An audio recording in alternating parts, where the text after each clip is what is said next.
할렐루야. 네, 오늘도 수요일 저녁 예배 나오신 여러분이 우리 주님의 축복과 은혜가 넘치기를 간절히 바랍니다.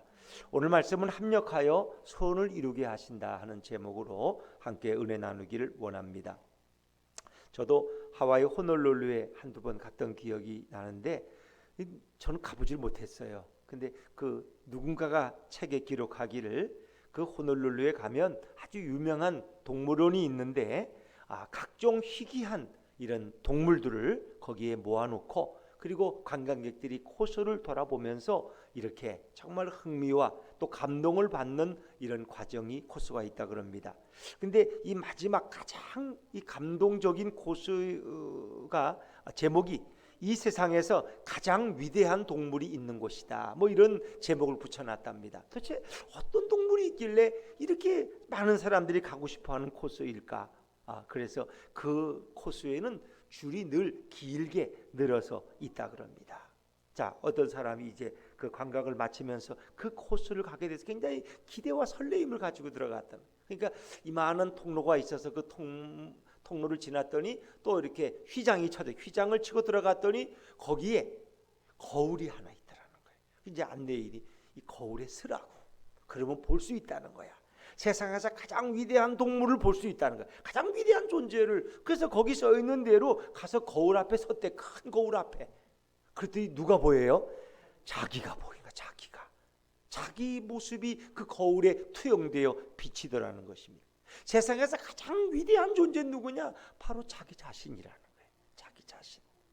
다른 희귀한 동물이 아니라 오늘 여기 서 있는 내가 가장 위대한 존재라는 거예요. 가장 위대한 동물이란. 왜 인간이나 짐승이나 다 우리가 이제 일반적으로 분류할 때 동물이라고 이렇게 부르죠. 가장 위대한 동물이. 자, 여러분 왜 그럴까요? 우리는 하나님의 사랑받는 자녀인 줄로 믿습니다. 하나님이 우리를 창조하셨기 때문에, 하나님이 흙을 빚어서 그 코에 생기를 불어넣으셔서 우리가 살아있는 생명이 되게 하셨기 때문에 우리는 하나님을 하늘 아버지라고 부르기 때문에, 우리는 하나님의 자녀이기 때문에, 그리고 하나님께서는 우리를 가장 유일무이하게 만드셨다는 거 아세요? 우리가 이 주민등록을 만들 때 우리가 제일 처음 한 일이 이제 양쪽 이렇게 인지를 이렇게 도장을 찍잖아요. 이제 우리가 근데 이 뭐라 그러죠? 지문이 세상에 70억이 있어도 똑같은 지문이 없다는 거예요. 이 지문은 다 다르대. 쌍둥이도 지문이 다르대. 그 뭘 의미하는 거예요? 하나님이 각기 다 다르게 만드셨다는 거예요. 그러니까 나는 왜 이래? 저 사람은 저렇게 노래를 잘하는 나는 왜 노래를 못해? 그 제주댁이라 부르는 양지은 씨는 그냥 떨어졌다가 다시 또 붙여가지고 이렇게 또 미스 트롯에 진이 됐다는데 나는 왜 노래를 못해? 나도 노래 잘하면 나도 그런 데 나가서 출세할 텐데. 근데 나는 노래를 못해도 나는 또 잘하는 걸 하나님이 주셨다는 거예요. 사람은 다 다르다는 거예요. 그 다르다는 것은 뭐 높고 낮은 게 아니라, 귀하고 천한 것이 아니라 하나님이 다 독특한 존재로 만드셨다는 거예요. 나만이 가진, 다른 사람이 따라올 수 없는 나만의 장점이 있다는 거예요. 그러니까 우리는 일반적인 평가로 하면, 우리는 어떻게 아이들 평가 어떻게 해요? 공부 잘하는 애, 공부 못하는 애. 공부 잘하면 제 엄마는 좋겠다. 신경 안 쓰고 학원 안 보내도 공부 잘하고 알아서. 얘는 공부를 좀 떨어져. 공부 못하는 애 엄마는 그 불행해서 뭐 살맛이 나겠어. 이런 기준. 그러니까 공부를 좀 취미가 없으면 걔는 다른 더 좋은 재능을 하나님이 심어주셨다는 거예요. 팀에 들어가서 컬링 선수가 되든지. 걔는 남이 갖지 못한 다른 재능이 있는데 부모가 그거를 개발할 생각은 안 하고 공부 못한다고 타박만 하고. 너 인생도 나처럼 힘들겠다. 너도 산전수전 다 겪어야 되겠다. 나도 그랬는데 이렇게 탓하고 있다는 거예요. 하나님이 주시는 은사와 재능들이 다 숨겨져 있는데 그거를 깨닫지를 못하는 거야.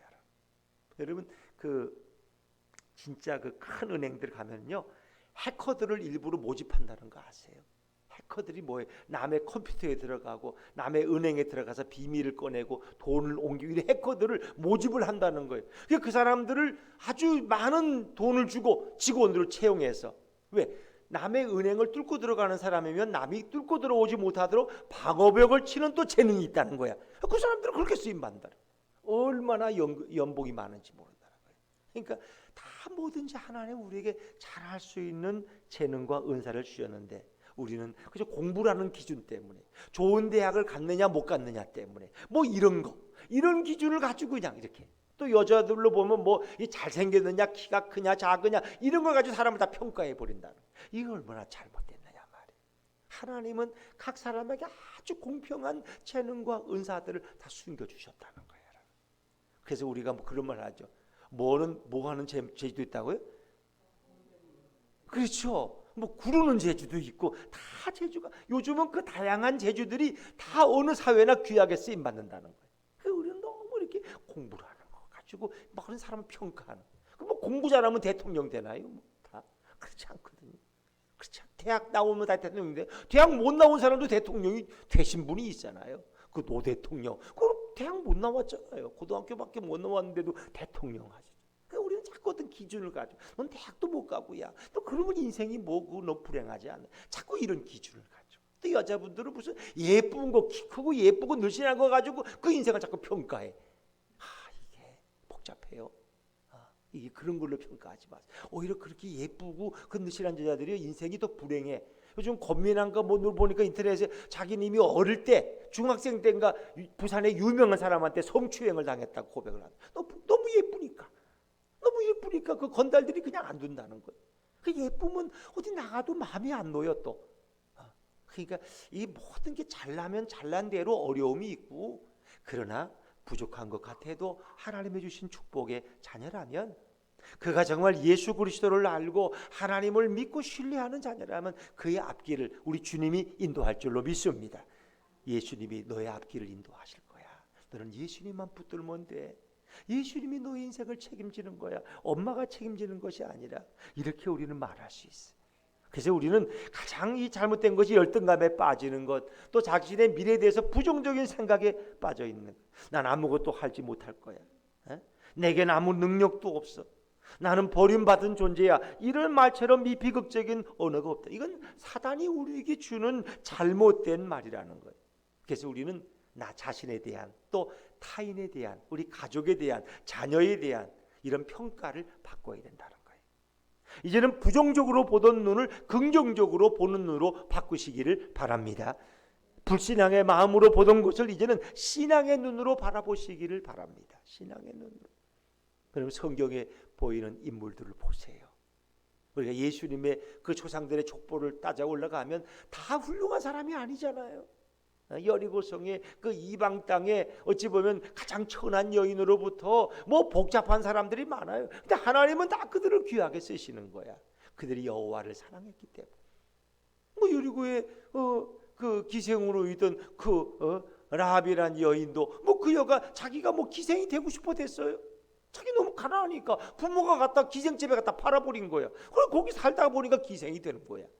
그러나 그가 하나님의 소문을 듣고 하나님을 내 구주로 고백하고 그 정탐꾼들을 숨겨줄 때 하나님이 그로 하여금 다윗 왕의 할머니가 되는 축복을 주신 거 아닙니까? 이게 참 놀라운 일이에요.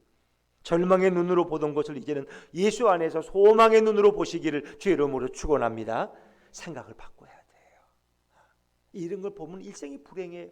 자꾸 거기에 매여가지고 살아가면은 그건 사단이 좋아하고 마귀가 조종하는 대로 끌려가는 인생이 되는 거예요. 복음 안에서는 모두가 자유하고 복음 안에서는 모두가 다 가능성을 가지고 살아갈 줄로 믿습니다, 여러분. 그렇습니다. 이제 우리는 우리 자신에 대해서도 좀 이렇게 긍정적인 좀 믿음의 생각을 가집시다. 우리 옆에 분들한테 한번 이렇게 격려해 드립시다. 당신은 참 괜찮은 사람입니다. 시작. 당신은 참 괜찮은 사람입니다. 그렇습니다. 우리는 우리가 보기에도 괜찮고 하나님이 보시기엔 얼마나 아름답게 보일까. 근데 우리는 우리 자신을 왜 그렇게 절망적으로 여길까 말이에요. 이게 참 안타까운 거 아닙니까? 성경은 소망의 이야기로 가득 차 있습니다. 성경은 단 한 번도 너는 죽어야 돼 이런 말 한 적 없어요. 비록 그 사람들 앞에서 어떻게 간음하다가 현장에서 붙잡혀와 돌에 맞아 죽임당할 그 여인에게도 예수님은 소망을 선포하신 거예요. 나도 너를 정죄하지 아니하노니 다시는 가서 범죄하지 말라. 그리고 그 여인을 자유인으로 풀어주시는 거야. 그렇죠. 성경은 소망의 이야기로 가득 차 있어요. 베드로전서 1장 3절에 보니까 우리 주 예수 그리스도의 아버지 하나님을 찬송하리로다. 그의 많으신 긍휼대로 예수 그리스도를 죽은 자 가운데서 부활하게 하심으로 말미암아 우리를 거듭나게 하사 산 소망이 있게 하시며 할렐루야. 그렇습니다. 예수 그리스도를 죽은 자 가운데서 부활하게 하심으로 말미암아 우리를 거듭나게 하시고 우리에게 산 소망이 있게 하신다. 예수님이 죽은 자 가운데서 부활하심으로 우리에게는 이젠 절망이 없고 영원한 소망만 있는 줄로 믿습니다. 성경은 그걸 얘기하고 있는 거야. 죽은 자리에서 부활하신 그 예수님 때문에 이제 우리는 거듭나고 우리 앞에는 살아있는 소망이 가득 차 있다는 거야. 가득 차 있다는 거야. 요즘 정말 그런 분들이 너무 많아. 그 마트에 어떤 젊은 여자분인가 왜 소주 한 병 하고 또 번개탄을 달라 그랬어. 그게 눈치가 이상해. 이 마트 아줌마가 그래가지고 경찰에 신고했어요. 그랬더니 그 경찰이 찾았어요. 죽기 전에 찾아가지고 살려. 참. 또 어떤 아주머니도 뭔 일 때문인지 그 몇 층 높이에서 또 뛰어내리려고 그러는 걸 동네 사람들이 알고 와서 이불을 갖다 펴가지고 또 이렇게 했는데 너무 고맙다고 자기 살려줘서. 그러니까 사람이 이렇게 뛰어내리고 죽으려고 할 땐 제정신이 아니라는 거 아세요? 뭔가 마귀에게 씌우든가 우울증으로 생각이 없는 거야. 그냥 죽겠다는 생각밖에 없어. 근데 그 순간이 지나면 내가 안 죽은 게 너무 잘한 거야. 죽으면 큰일 나고 예수 안 믿고 죽으면 지옥 가지. 그렇잖아요. 그러니까 이거는 마귀의 장난이야. 그리고 우울증이라는 어떤 정신질환이 마귀의 역사 가운데 우리를 한순간 판단력을 잃어버리는 거예요. 그걸 우리가 조심해야 돼요. 그래서 늘 우리가 예수로 충만해야 된다. 예수님의 부활을 통해서 우리는 산 소망을 가진 자들. 그 소망은 어떤 소망이냐? 베드로전서 1장 4절에 보니까 그 소망은 썩지 않고 더럽지 않고 쇠하지 아니하는 유업을 천국의 상속자가 되게 하는 그런 소망인 줄로 믿습니다. 이 소망은 보통 소망이 아니야. 세상의 소망이라는 것은 별 소망이 아니야. 그렇죠. LH에서 투기했다가 이번에 걸린 분들은 뭐 면직은커녕 뭐 창피고 뭐고 복잡하겠죠. 그분들이 뭐 앞으로 이렇게 참 얼굴 두고 다니겠어요? 참 얼마나 그러는지. 그건 땅에 대한 소망이에요. 근데 우리의 소망은 천국에 대한 소망이고 영원한 소망이고 쇠하지 않는 소망이고 썩지 않는 소망이고 이 땅에 뭐 그 좋은 땅에 아파트를 몇 채를 얻는다고 해도 죽을 때는 하나도 못 가져가는 아파트 때문에. 안 그렇습니까? 여러분? 뭐 10채면은 뭐 하루 10끼 먹을 거야? 돈이 많아서 난 10끼 먹을 거야? 그렇지 않아요. 돈 많은 사람들이요 굶어 죽은 사람이 한두 명이 아니래. 돈은 엄청나게 많은데 영양실조로 죽었어. 왜? 돈을 써볼 수가 없어.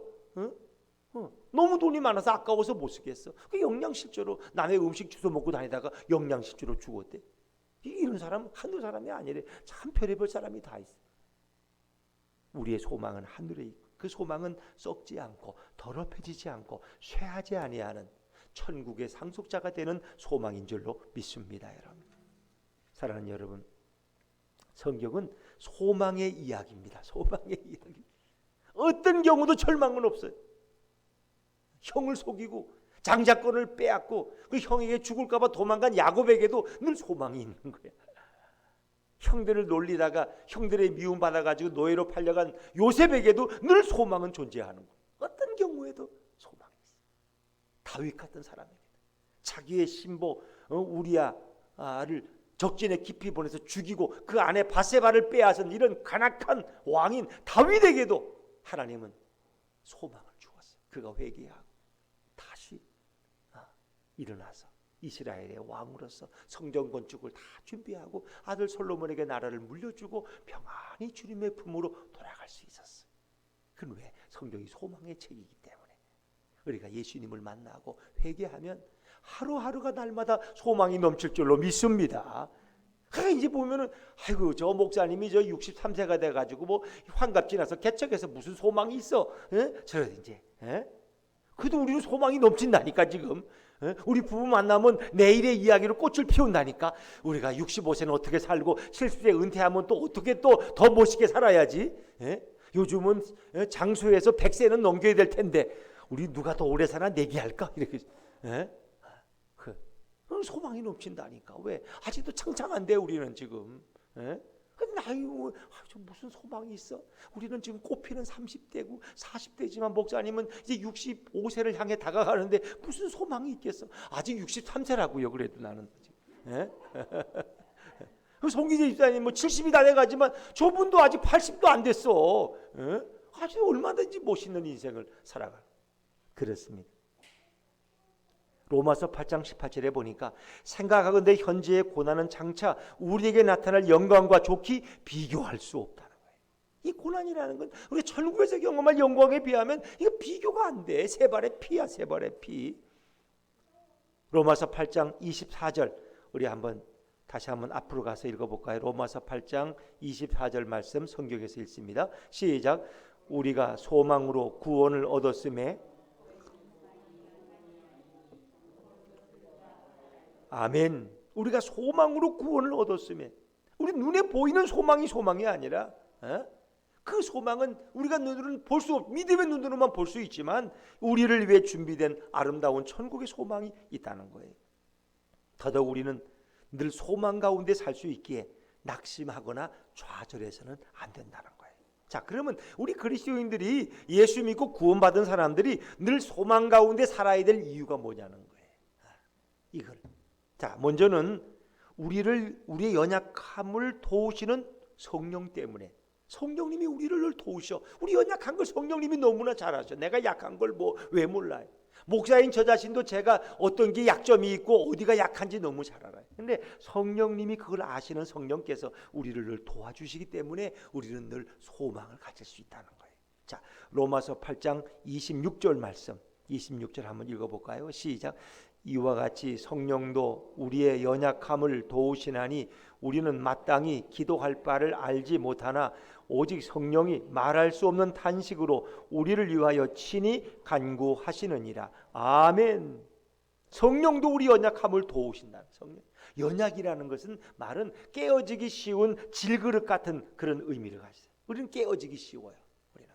그래서 마치 이 질그릇이나 유리 그릇은 잘못하면 깨어져요. 우리 인생은 깨어지기 쉬워. 그걸 상처도 잘 받고 조금만 힘들면 또 몸살 나서 드러눕고 우리는 참 약해. 마음의 상처도 잘 받아서 오늘은 또 그냥 인생이 살기 싫대.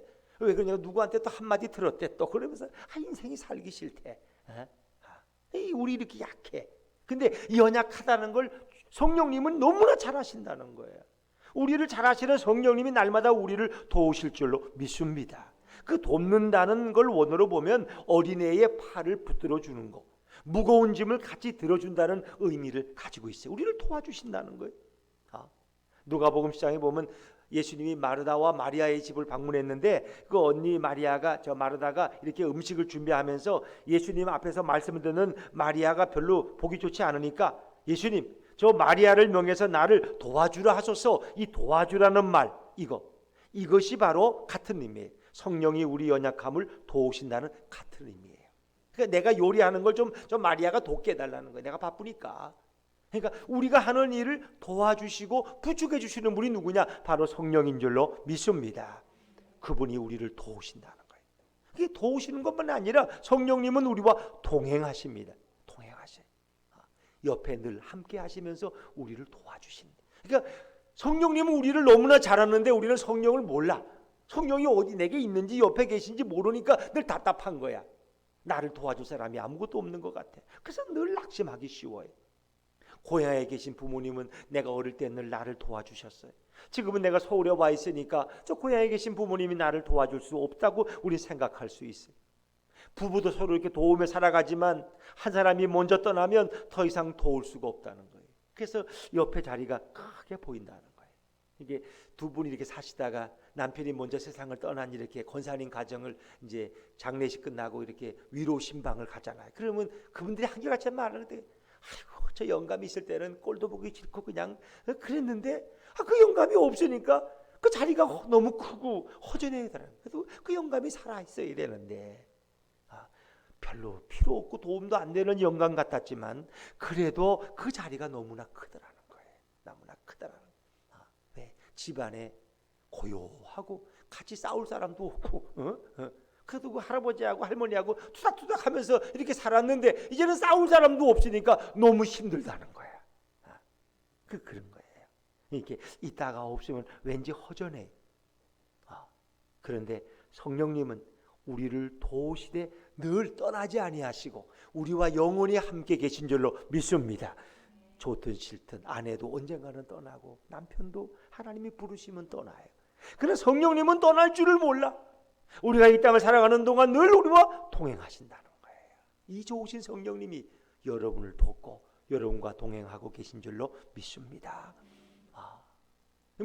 미국의 한 중년 부부가 이렇게 같이 직장생활 하는데 부인이 어느 날부터 이렇게 노안이 와가지고 잘 시력이 안 좋아져요. 그래서 혼자 이렇게 버스를 타고 길을 찾아가기 좀 힘들어져서 남편이 좀 도와주는데 그것도 한두 번이지. 그 남편이 몇 번 도와주더니 이제 부인 보고 혼자 가래. 그 부인이 시력이 안 좋은데 자기 직장을 찾아가려니까 굉장히 힘들더라는 거예요. 버스를 잘못 타기도 하고 비슷한 길은 잘못 선택하기도 하고 이렇게 하면서 이제 한 1년 동안 고생하니까 길을 익히게 됐어. 어느 날 이렇게 늘 타고 다니는 버스 내리는데 그 기사 아저씨가 그렇다.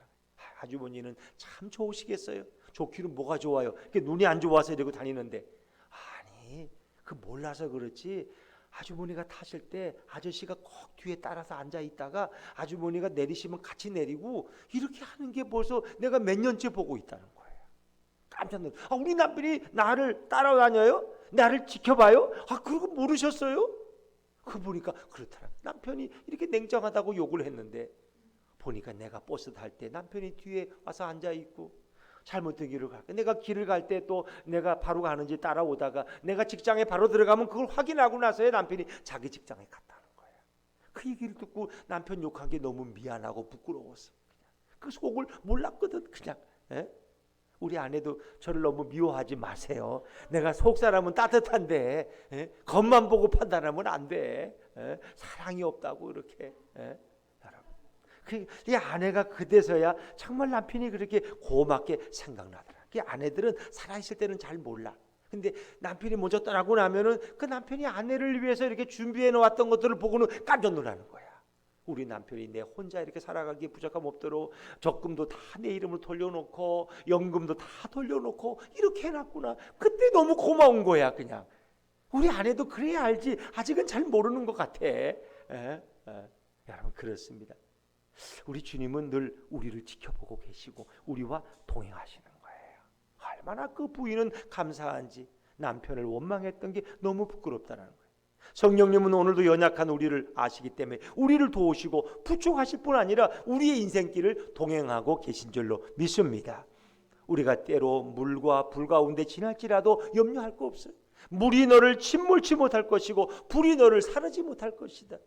이렇게 주님은 말씀하십니다. 시편 23편 4절에 보니까 비록 사망의 음침한 골짜기를 지날지라도 내가 해를 두려워하지 않을 것은 주께서 나와 함께 하심이라. 주의 지팡이와 막대기가 나를 안위하시나이다. 그렇습니다. 오늘도 성령님은 나와 동행하고 계신 것을 믿으시기를 바랍니다. 그 성령님을 늘 의식하시고 그 성령님을 늘 찾으시고 성령의 도움을 구하셔야 돼요. 그래서 우리가 성령의 도움을 받는 가장 좋은 조건은 나의 약함을 아는 거예요. 사도 바울은 고린도후서 12장 9절에 이는 내 능력이 약한 데서 온전하여 짐이라. 내가 약해. 내가 늘 몸이 약해서 남편이 나를 데리고 병원 다니고 한약방에도 데리고 다니고 내가 몸이 약해. 그 남편이 도와주잖아. 내가 만약 남편보다 더 튼튼해. 이러면 누가 그걸 도와주겠어? 당신은 나보다 더 건강해. 나 좀 도와줘 여보. 이렇게 오히려 반대로 그러죠. 그러니까 우리가 늘 영적으로 연약함을 고백할 때 성령님은 우리와 늘 함께 하시고 늘 우리에게 힘이 되어 주신다는 거예요. 그래서 이 도우시는 성령, 이 보혜사 성령을 파라클레토스라 그러는데 이분은 우리의 스승이 되셔서 우리가 옆에 있듯이 늘 우리를 도와주시는 거예요. 우리가 아까 부른 337장인가요? 내 모든 시험 무거운 짐을, 그 찬양의 후렴에 보면 무거운 짐을 나 홀로 지고 견디다 못해 쓰러질 때 불쌍히 여겨 구원해 주리 은혜의 주님 오직 예수. 그렇습니다. 우리 성령, 우리 예수님께서 늘 우리를 도와주신다는 거예요. 우리는 그 기쁨 가운데서 오늘도 담대하게 소망 가운데 살아가실 줄로 믿습니다. 또 우리가 때로 잘못 기도해도 그걸 고쳐주셔요. 한번 볼까요? 27절 말씀, 로마서 8장 27절 말씀. 27절 한번 읽어볼까요? 시작. 마음을 살피시는 이가 성령의 생각을 아시나니 이는 성령이 하나님의 뜻대로 성도를 위하여 간구하심이니라. 마음을 살피시는 이가 누구예요? 우리 예수님은 성령의 생각을 다 아셔요. 성령이 하나님의 뜻대로 성도를 위하여 간구하신다 그랬어요. 우리가 때로 잘못 구해도 그 기도를 교정시켜 주시는 분이 우리 예수님이고 우리 성령님이에요. 여러분, 어린애가 칼을 달라 그러면, 식칼 달라 그러면 어느 부부가 그 아이에게 칼을 주겠어요? 장난감은 줄지언정. 그러나 우리의 기도를 바꾸셔서 성령의 소원대로 우리를 이끌어 가시는 분이에요. 그러니까 우리가 원하는 대로 다 되면 좋을 것 같죠? 여러분이 원하는 거 아직 안 된 거 있죠? 응답 안 된 거 있죠? 좀 기다리셔야 돼. 우리가 기도하는 게 다 구하면은 아마 세상이 복잡해질 거야. 만약에 제가 지나가다가 우리 아내도 워낙 예쁘지만은 이제 우리 아내보다 더 예쁜 여자를 보고, 하나님, 우리 아내가 이제 예뻤지만 지금은 조금 나이가 드니까 그러네요. 저 멋진 여인을 저에게 아내를 주실 수 없습니까? 이러면 복잡해지는 거야. 이제 이 기도가 응답되면. 그런 기도는 응답을 안 해주시죠. 그렇지 않습니까? 히랍의 전설에 한 천사가 와서 이 왕에게 너가 원하는 걸 내가 너에게 다 주겠다는 거예요. 이 왕이 뭔 욕심이 있어요? 나는 금을 많이 갖고 싶다는 거예요. 내 손이 닿는 것마다 다 금이 되게 해달라고 이렇게. 그럼 응답해 주겠다는, 얼마나 좋아요. 여러분, 골드바를 막 주겠대. 그냥 다 만지면 이게 금이 되고 내가 만지면 다 금이 돼. 근데 그 왕은 잠깐 행복했어. 왜? 강아지가 너무 이쁘게, 강아지를 안으니까 강아지가 금덩이가 돼버렸어. 아들이 달려 아빠한테 아들을 안으니까 아들이 금덩이가 돼버렸어. 그러고는 돌아오질 않아. 사랑하는 아내를 껴안았더니 그 아내가 또 금덩이가 돼버렸어. 밥을 먹으려고 숟가락을 밥에다 폈더니 밥이 그냥 금이 돼버리고, 국을 폈더니 국이 또 금덩이가 돼버리고, 결국 어떻게 됐어요? 그래도 굶어 죽지. 내가 원하는 대로 하나님이 다 응답하시면 어떤 결과가 올 것 같아? 하나님 우리에게 가장 선하고 좋은 길로 인도하실 줄로 믿습니다. 우리가 무모한 기도, 욕심을 위한 기도, 잘못된 기도를 드려도 그것을 바른 기도로 고쳐주시는 분이 바로 우리 성령님이세요. 참 놀라운 거죠, 여러분. 그렇습니다. 그렇기 때문에 우리는 늘 소망을 가지고 살아갈 수 있다는 거예요. 또 우리가 소망에 거할 이유가 있다면 합력해 선을 이루게 하시는 하나님의 섭리 때문이다. 자, 로마서 8장 28절 한번 읽어볼까요? 로마서 8장 28절 같이 읽어보죠. 시작. 우리가 알거니와 하나님을 사랑하는 자 곧 그의 뜻대로 부르심을 입은 자들에게는 모든 것이 합력하여 선을 이루느니라. 아멘. 모든 것이 합력이라는 것은 함께 있는 거예요. 함께 일하는 것이 합력이에요. 이 모든 일들이 합력해서 선을 이룬다. 그러니까 하나님이 우리의 삶 속에 개입하셔서 선한 결과를 이루어내시게 하는 거예요. 그러니까 내가 하면 성공과 불행도 합력해서 선이 되게 하시고, 아픔과 시련도 하나님의 손 안에서 축복이 되게 하신다는 거예요. 참 놀라운 거죠. 이게 합력이에요. 난 이게 불행인 줄 알았더니 그게 오히려 축복의 이유가 됐어요. 난 이게 절망인 줄 알았더니 오히려 그것이 성공의 원인이 됐어요. 성공과 불행이 합력해서, 아픔과 시련도 하나님의 손 안에서 합력해서 우리에게 아름다운 열매가 되게 하신다는 거예요. 지금은 내가 실패해도 마지막에는 성공할 줄로 믿습니다. 그러니까 그리스도 안에서는 실패라는 건 없어요. 왜? 마지막은 합력해서 모든 것이 다 선한 결과를 이루게 하거든요. 성경의 얘기는 결국 뭐예요? 다 해피엔딩으로 끝나는 거예요. 요셉이 불행해져. 아버지와 떠나고 노예로 끌려가고 죽음의 위기를 건너고, 그러나 마지막은 해피엔딩. 아버지를 만나고 국무총리가 되고, 모든 것이 다 그런 거예요. 성경의 마지막은 그들이 하나님을 마지막까지 의지한다면 이 모든 것은 선한 결과로 끝내는 거예요. 지금 고난을 당하지만 마지막에는 모든 것이 합력해서 선을 이루고 축복이 된다. 그래서 우리 부모님들이 가장 좋아하는 찬송이 뭡니까? 나의 갈 길 다 가도록 예수 인도하시니, 나의 갈 길 다 가도록 예수 인도하시니. 그렇습니다. 내 갈 길은 예수님이 인도하시. 예수님이 내 길을 인도하면 어때요? 나는 심히 고단하고 영혼 매우 가라나 나의 앞에 반석에서 샘물 나게 하시네. 나의 앞에 반석에서 샘물 나게 하시네. 무슨 일을 만나든지 만사형통하리라. 무슨 일을 만나든지 만사형통하리라. 그렇습니다. 예수님이 내 갈 길을 인도하시니까 결국 모든 것이 합력해 선을 이룬. 반석에서 어떻게 샘이 터져요?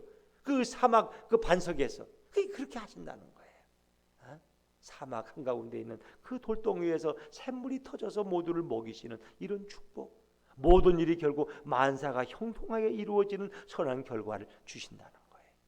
피곤한 인생, 갈급한 영혼이지만 반석이 터지는 것 같은 샘물의 복을 주시고 그 모든 것이 합력해서 내 인생에 선을 이루게 할 줄로 믿습니다. 이게 바로 하나님이 일하시는 방법이라는 거예요.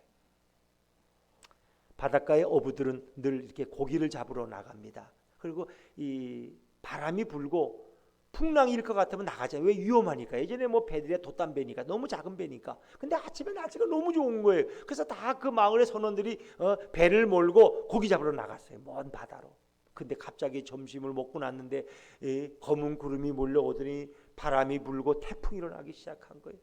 아내들은 걱정이 돼서 바닷가에 나와 기다리는데 저녁이 어둑어둑해도 남편이 돌아오질 않는 거예요. 걱정이 되는 거예요. 이렇게 풍랑이 치니 우리 남편이 어떻게 돌아올까? 아이들은 부모가 없으니까 한 집에 모여가지고 지들끼리 노는 거예요. 근데 그렇게 놀다가 장난질이 심해가지고 촛불을 쳐가지고 촛불이 넘어져서 이불에 붙어가지고 한 집이 다 타버렸어. 그러니까 이게 남편들도 안 들어오는데 이 초가집 한 채로 또 불로 태우고 이게 설상가상이야. 엎친 데 덮치기 어떻게 하면 좋으냐는 거야.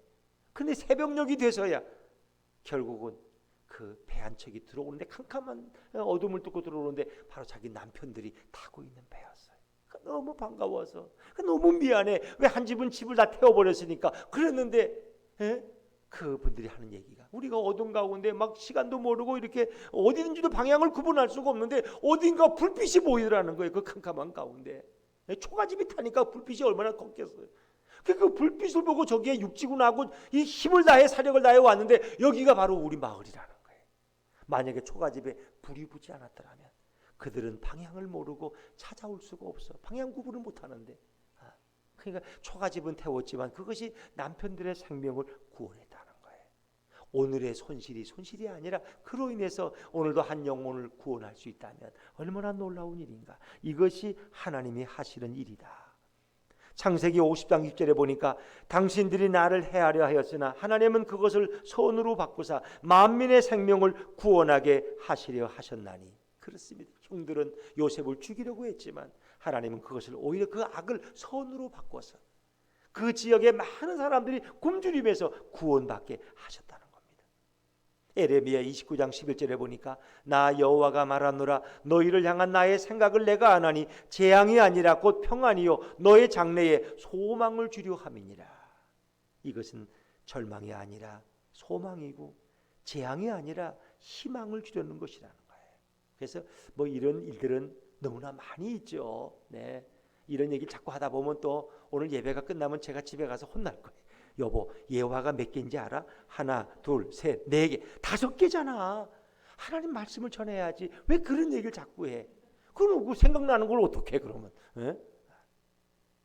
그 1942년도에 일어난 일인데 보스턴 대학에는 미식 축구팀이 유명했어요. 미국인들이 미식 축구를 너무 좋아하거든. 근데 올해 마지막 경기가 열리게 됐어요. 근데 이 보스턴 대학 팀이 너무 잘해요. 올해도 마지막 승리를 거두고 이제 끝내려고. 그리고 오늘 약한 팀하고 만나니까 분명히 이길 거야. 그리고 이제 성탄절 파티를 크게 열려고 나이트 클럽을 예약을 해놨어. 호텔 나이트 클럽을 오늘 저녁 먹고 나이트 클럽에서 신나게 성탄절을 맞이하자. 아주 비신앙적이지만 하여튼 마지막 이제 경기를 이길 거니까. 그리고 경기를 했는데 너무 어이없게 그 약한 팀한테 말도 안 되게 졌다니까요. 그러니까 이 파티할 기분이 안 내. 파티 취소하고 우리 집에 가서 쉬자. 기분이 안 난다. 그리고 다 헤어졌다는 거예요. 근데 놀랍게 그 다음날 조간신문을 보니까 그 연애를 열기로 한 그 나이트 클럽의 그 호텔 나이트 클럽이 화재가 나가지고 어마어마한 사람이 죽었다는 거예요. 나오질 못하고 출구를 나이트 클럽은 다 지하실에 있고 이게 출구가 좁거든. 나오질 못해 매연가스 때문에. 그 당시니까 뭐 말할 것도 없죠. 너무나 많은 사람이 죽었다. 우리가 만약 그 경기를 이겼다라면 우리가 그 예약된 데 가서 얼마나 밤새도록 술을 마시고 춤을 추고 놀았을까. 그러다가 새벽에 화재가 나면 다 죽는 거예요. 근데 하나님이 우리를 살리셨다. 어떻게 설명이 안 돼? 경기에 진기 이 불행 같지만 하나님 우리 생명을 살리려고 어떻게 생각하세요? 뭐 이런 일이 한두 가지가 아니잖아요. 우리 인생에. 그렇죠. 꼭 비즈니스 가야 되는데 목포에 가는 비행기를 타야 되는데 이거 가서 오늘 계약을 해야지 우리 회사 가서 하는데 이거 차가 막혀가지고 또 아내가 밥을 좀 늦게 해줘가지고 그거 먹고 가다가 하니까 비행기가 떠났어. 에이 얼마나 후회하고 이거 비즈니스 못했는데.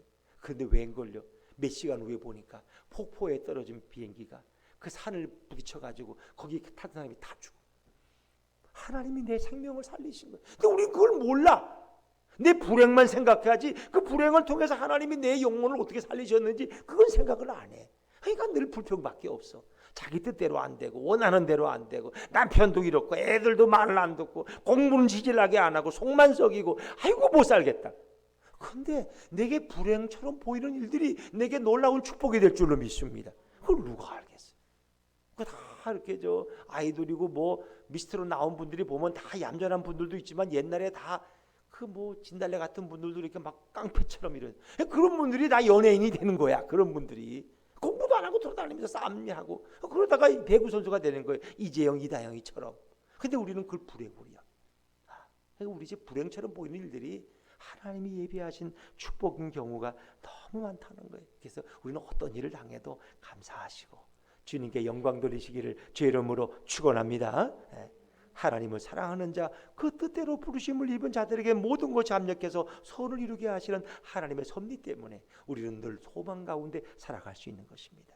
마지막으로 흔들리지 않은 구원의 확신 때문에 우리는 늘 소망을 가질 수 있어요. 자, 29절 30절 말씀, 29절 30절입니다. 같이 읽죠. 시작.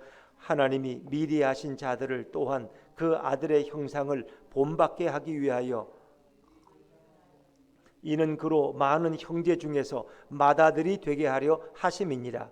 또 미리 정하신 그들을 또한 부르시고 부르신 그들을 또한 의롭다 하시고 의롭다 하신 그들을 또한 영화롭게 하셨느니라. 아멘. 마지막 의롭다 하시고 영화롭게 하신다는 건 뭐예요? 그들이 온전히 구원받는다는 거야.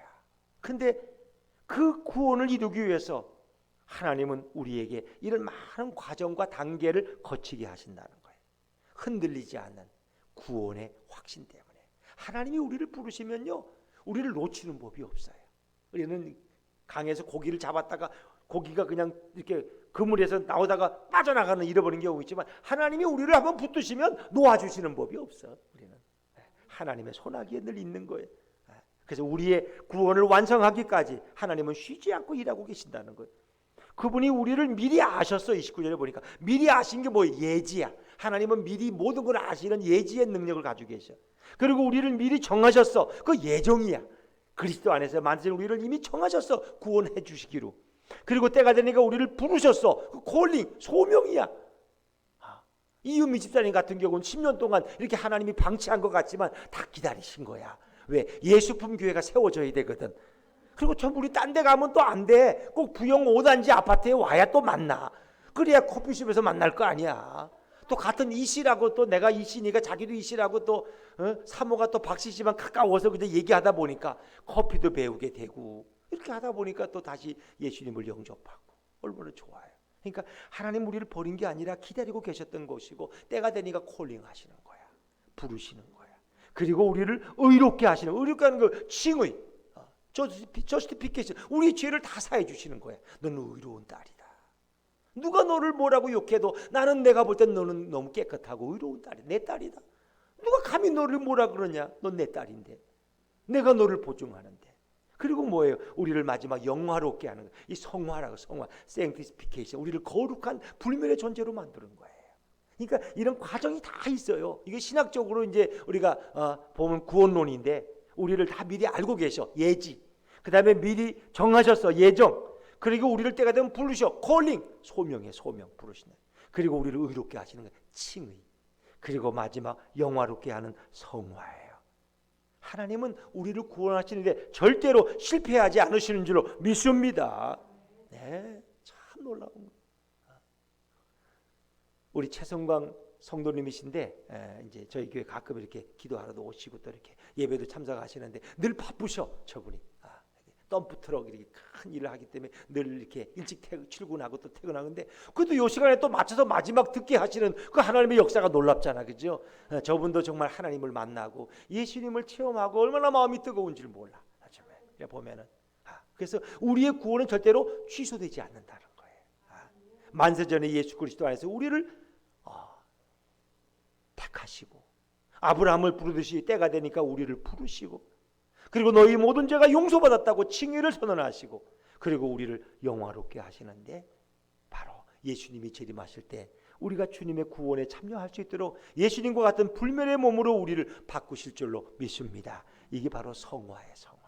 예수 믿은 사람은 날마다 주님의 도움 가운데서 아름다운 성품과 이런 열매를 맺어가는 거예요. 그래서 29절에 하나님이 미리 하신 자들을 또한 그 아들의 형상을 본받게 하기 위해서 그 아들의 형상이 누구예요? 예수님을 닮아가는 거야. 우리가 날마다 지금 이래봬도 우리는 예수님을 닮아가는 거예요. 예수님을 아들의 형상을 본받게 하기 위해서 우리를 날마다 만지고 계시고 우리 날마다 우리를 부르고 계시고 그리고 우리를 빚어서 정말 하나님의 세식에 합당한 그릇으로 우리를 매일 바꿔가시고 계시는 거예요. 사랑하는 여러분, 이 소망 때문에 연약함을 도우시는 성령 때문에 합력하고 선을 이루시는 섭리 때문에 흔들리지 않는 우리의 견고한 구원 때문에 우리는 날마다 이 소망의 삶을 살아가는 거예요. 이 소망을 우리의 이웃에게 전할 수 있다면 우리의 소망이신 예수님과 동행하는 인생이 가장 행복한 삶이에요. 우리가 찬송 불렀잖아요. 이 몸의 소망 무언가 우리 주 예수뿐일세 우리 주 예수밖에는 믿으리 아주 없도다. 그렇잖아요. 이 몸의 소망은 예수밖에 없어. 우리 주 예수밖에는 우리에는 소망이 없어. 우리 주 예수밖에는 믿을 사람이 없어. 믿을 세상이 없어. 오직 예수님만 영원한 믿음의 대상이고 우리의 영원한 소망이 되는 줄로 믿습니다. 예수님을 믿고 영접한 사람이 제일 행복한 사람. 예수님만 붙드시면 성령이 우리와 동행하시고 하나님이 우리를 다 천국으로 인도하시는 거예요. 오늘도 우리의 구주 되신 우리의 소망 되신 우리의 믿음의 주인 되신 예수님을 붙잡고 그분과 동행하는 축복의 인생들 되시기를 주 이름으로 축원합니다. 기도하겠습니다.